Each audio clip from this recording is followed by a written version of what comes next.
Hello बाळांनो, welcome welcome. तुम्हा सर्वांचं स्वागत आहे ऋतवी मॅथ्स या ब्युटिफुल चॅनलवर. तुम्हा सर्वांचं स्वागत आहे बाळांनो. आजच्या या व्हिडिओमध्ये बघा काय म्हणले, 3 मार्क्स PYQ, 3 मार्काला आलेला क्वेश्चन कोणत्या चॅप्टरवर आलेला आहे? ट्रिग्नोमेट्री.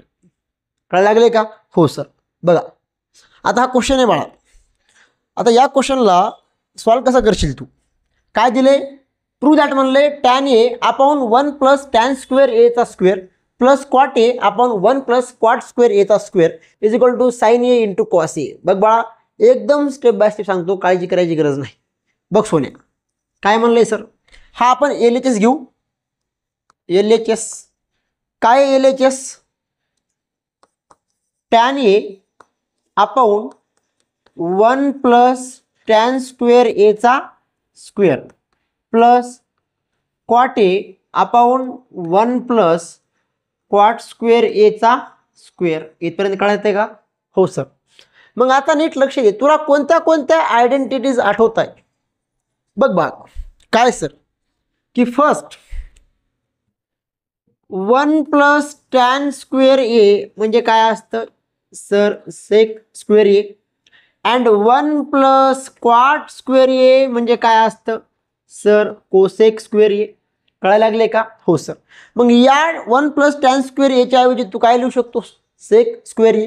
हो सर, 100% लिहू शकतो. म्हणजे tan A अपॉन इथं काय लिहिशील सर? सेक स्क्वेअर A चा square plus cot A upon 1 plus कॉटच्या ऐवजी काय लिहिशील सर? कोसेक स्क्वेअर A चा स्क्वेअर. समजायला लागलं इथपर्यंत बाळा? हो सर. आता थोडंसं नीट लक्ष दे.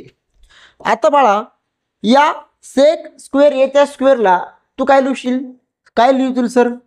tan A upon sec square A चा स्क्वेअर काय होईल सर? सेक पॉवर 4A होईल प्लस cot A अपॉन काय होईल सर? कोसेक पॉवर 4A होईल. इथपर्यंत काय अडचण आहे का? नाही सर. हे आपण पुढे ह्याला रिझन मेन्शन केलं. ठीक आहे, ओके. आता नीट लक्ष दे, tan A ची तुला कोणत्या कोणत्या आयडेंटिटी आठवतात सर? tan A म्हणजे sin A upon cos A आणि cot A म्हणजे काय सर? cot A म्हणजे cos A upon sin A. कळायला लागले इथपर्यंत? काय अडचण आहे का सोन्या? बघ काय काय केलं. हो सर. आता बघ, आता tan A च्या ऐवजी मी काय लिहिलं? sin A upon cos A. आता याला मी असं लिहू शकतो का? Divided by sec power 4A. काय अडचण आहे का? नाही सर.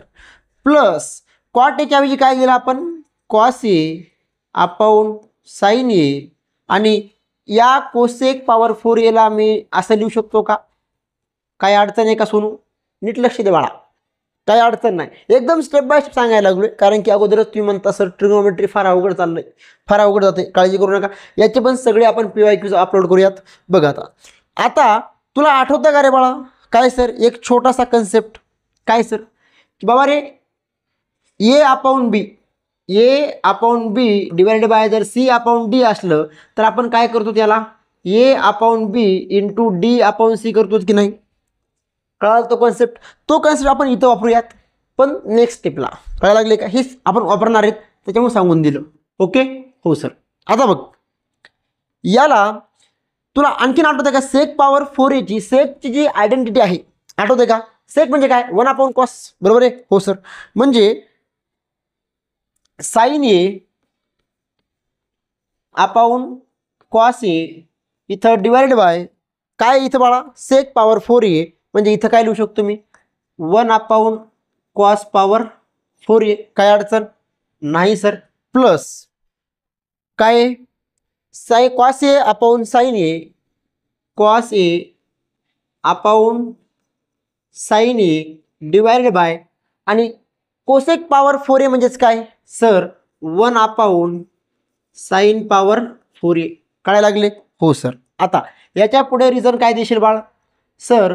याच्या पुढे मी रिझन देऊ, sec theta is equal to 1 upon cos theta and cosec theta is equal to 1 upon sine theta. इथपर्यंत काय अडचण नाही सर. आता नीट लक्ष दे बाळा. हे काय आहे सर, हे तर डिव्हिजन ऑफ फ्रॅक्शन आहे, इझी आहे ना. मग sign A upon cos A, हा खालचं वरी वरचं खाली साइन चेंज, म्हणजे हा काय झालं cos power 4a plus cos A upon sine A into काय झालं बाळ सर साइन पॉवर 4a. नीट लक्ष दे, साइन पॉवर 4a. आता बाळा तुला एक गोष्ट माहिती आहे का काय सर, की साइन पॉवर 4a जर 4a जर आपण साइन एनं जर डिवाइड केलं तर काय राहिलं साइन क्यूब ए, बरोबर आहे का. मग तसंच हा कॉस ए कटलं आणि इथला एक कॉस कमी होऊन जाईल, म्हणजे इथला एक कटला आणि इथं काय राहील सर, हा झालं साइन ए आणि इथं काय झालं सर, हा झालं कॉस क्यूब ए प्लस हा झालं कॉस ए, हा साइन कटला हा साइन कटला, किती राहिलं सर, हा झाला साइन क्यूब ए. आता नीट लक्ष दे बाळा, काय प्रूव्ह करायचं तुला, sign A into cos A, बरोबर आहे का. मग जर या दोघांमधून जर आपण काय कॉमन काढलं, इथून जर आपण समजा sign A cos A common काढलं, काय काढलं common sign A cos A, आणि इथून पण आपण काय काढलं sign A cos A common काढलं. नीट लक्ष दे, इथून आणखी थोडंसं एक्सप्लेन करतो.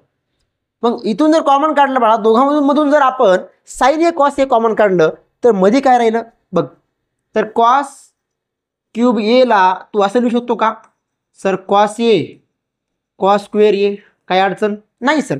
मग हा कॉस ए कॉमन झालं, मध्ये काय राहिलं सर, मध्ये राहिलं कॉस स्क्वेअर ए, बरोबर आहे का.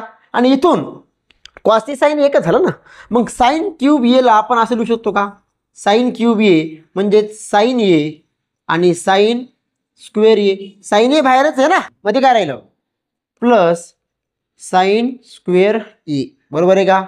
हो सर, इथपर्यंत काय अडचण नाही सर. मग बाळा आता नीट लक्ष झालं, प्रूव्ह झालं आपलं.